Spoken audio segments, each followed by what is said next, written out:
Grand rendez-vous, grand moment du savoir sur Speedline TV. Aujourd'hui, dans ce nouveau numéro de Bon à savoir, nous allons parler du coupé-décalé. Le mouvement coupé-décalé naît en France au début des années 2000. Il apparaît précisément quand de jeunes Ivoiriens vivant à Paris et sa banlieue entreprennent de profiter de la vie à travers des virées nocturnes dans les boîtes de nuit africaines. Ces jeunes Ivoiriens affectionnent particulièrement les vêtements de marque et très près du corps. En boîte de nuit, ces jeunes-là se font appeler la Jet Set pour se distinguer des autres groupes de fêtards ivoiriens qui existent déjà.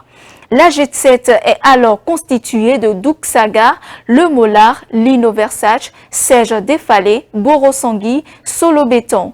Pendant le virée nocturne dans des boîtes de nuit comme l'Atlantis et l'Alizé, ils dépensent de fortes sommes d'argent en bouteilles de champagne et en dons aux artistes en prestation. Cette façon de distribuer de l'argent aux artistes en prestation s'appelle travaillement.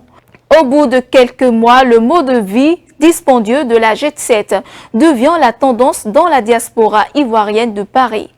Bien des fêtards copient leur manière de danser, le style vestimentaire et leurs dépenses folles en boîte de nuit. Les facéties de boîte de nuit de la Jet Set arrivent aux oreilles d'un producteur de musique, David Monsor. Ce dernier décide de mettre tout cela en musique. Pour ce faire, il approche les éléments de la Jet Set et leur propose l'idée. Les membres de la Jet Set finissent par accepter l'offre. Douk Saga, l'une des figures emblématiques du mouvement, est encouragé par ses amis à aller en studio. La première chanson de Douk Saga s'intitule Sagacité. À la suite de Douk Saga, Lino Versace, Boro Sangui, Solo Béton, Le Molar et Serge Défalé sortiront également des disques.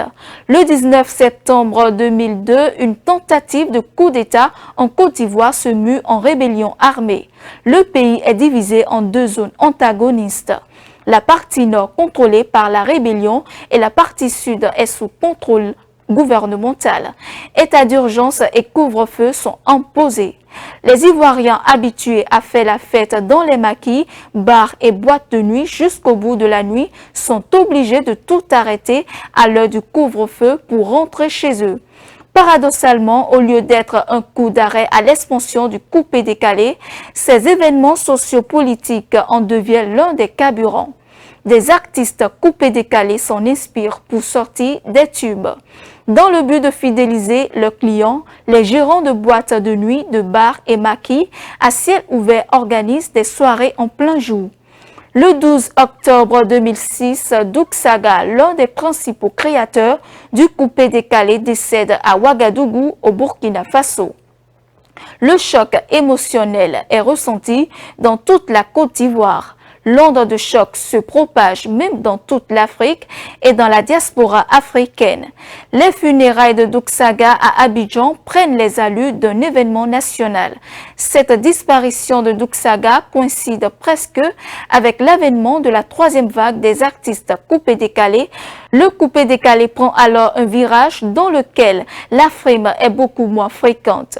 Un tournant dans lequel ceux qui ont aimé les débuts de ce mouvement musical ont du mal à le reconnaître de 2006 à nos jours. Le coupé-décalé a eu plusieurs déclinaisons et dérivés comme le fatigué, mango, etc. Chaque année, pratiquement une nouvelle mode musicale inspirée du coupé-décalé fait son apparition.